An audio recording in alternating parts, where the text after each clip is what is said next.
A je to co to? Takže první cenu vyhlašuju za nejlepší ženský herecký výkon ve vedlejší roli.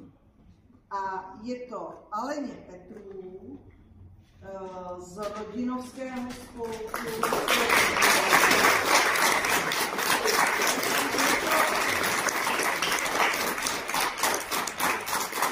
Je to za roli invalidní důchodkyně Liběny, takže vidíte, že prostě porota je prostě nestranná a i starší zasloužilé herečky mají šanci.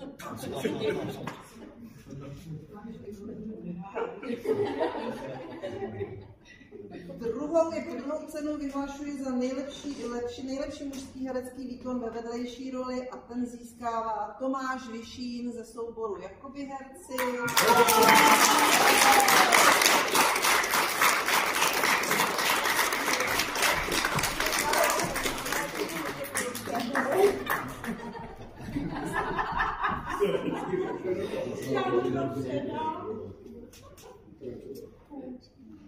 Tak a už se dostáváme k hlavním rolím a nejlepší ženský herecký výkon v hlavní roli tak cenu získává Terezie Vránová z Nového divadla Mělník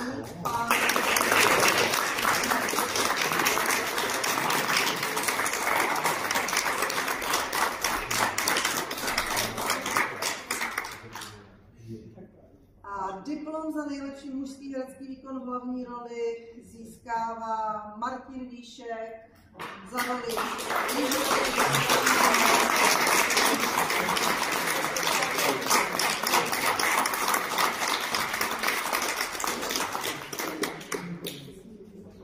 Tak a teď tu máme ještě dvě ceny, z nichž obě jsou za jakoby nejlepší inscenace, kterou máš v ruce diváka.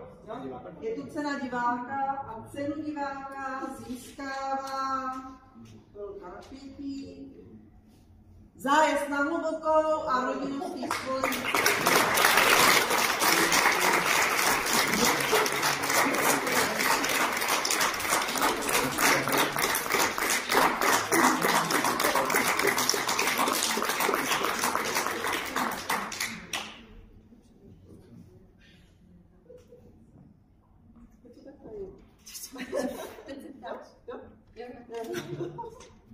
Já mám brýle, tak a hlavní cenu dnešní přehlídky nebo letošní přehlídky, to znamená první místo, inscenace, která získává první místo, je inscenace Tajemství zámku Šajsburgu od divadelního spolku Nové.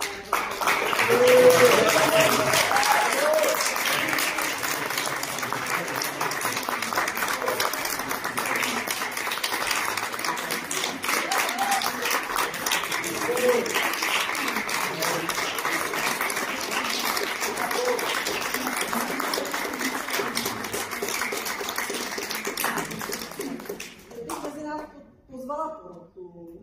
Víme, jestli se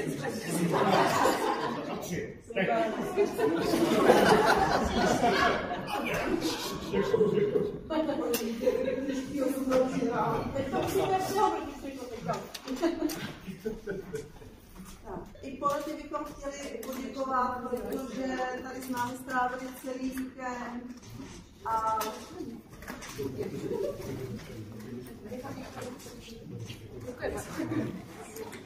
vlastně je to pro ně nová pozice, měli z toho i trošičku vítr, protože přece jenom říkat něco souborům a chtěli v tom být poctiví, nechtěli jenom chválit, ale chtěli dávat zpětnou vazbu, jak říkal dnešní spolek, aby jim to taky k něčemu bylo, k nějakému rozvoji, takže děkujeme, že se toho takhle zhostili a ještě malé dárečky. Tak.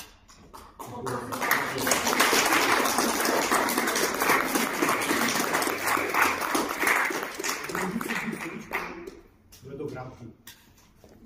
Já bych nikdy nevěřil, teda jak je to těžký někoho hodnotit. A jsem teda rád za vás dvě, za kolegyně, který mi v tom hodně pomohli. Děkuji za pozvání. A příští rok se tady ukážu zase a rád.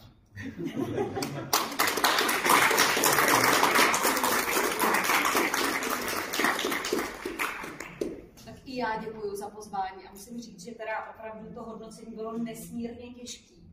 A byť to tak možná nevypadalo, tak my bychom potřebovali většinou mít všechny tady tyhle ty možnosti ocenit každý to představení, každý ten soubor a v rámci toho představení hodnotit nejlepšího herce, nejlepšího zpěváka a tak podobně. Ale bohužel tu možnost jsme neměli, tak doufám, že vy, co jste ocenění nezískali, tak se na nás nebudete zlobit.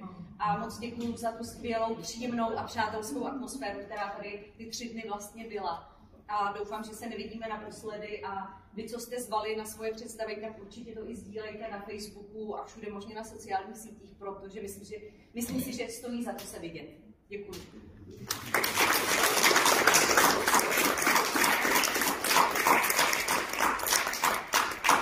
Mám tu těžkou pozici, že budu třetí a budu se opakovat, ale každopádně já taky moc děkuji za pozvání.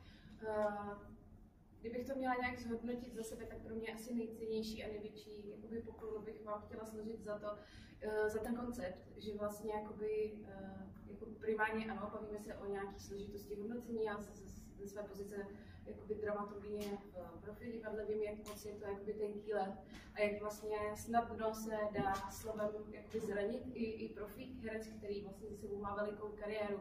A mně se nejvíc líbila ta myšlenka toho, že se budeme propojovat a sdílet spolu svoje zkušenosti a přijde mi to jako hrozně cenný. Takže asi za to ideu moc dík a vám všem moc děkuju za trpělivost se mnou, protože to bylo poprvé, co jsem byla v této pozici a já doufám, že si třeba ještě nějaké věci v klidu u piva řekneme teďka ve foje. Děkuju moc.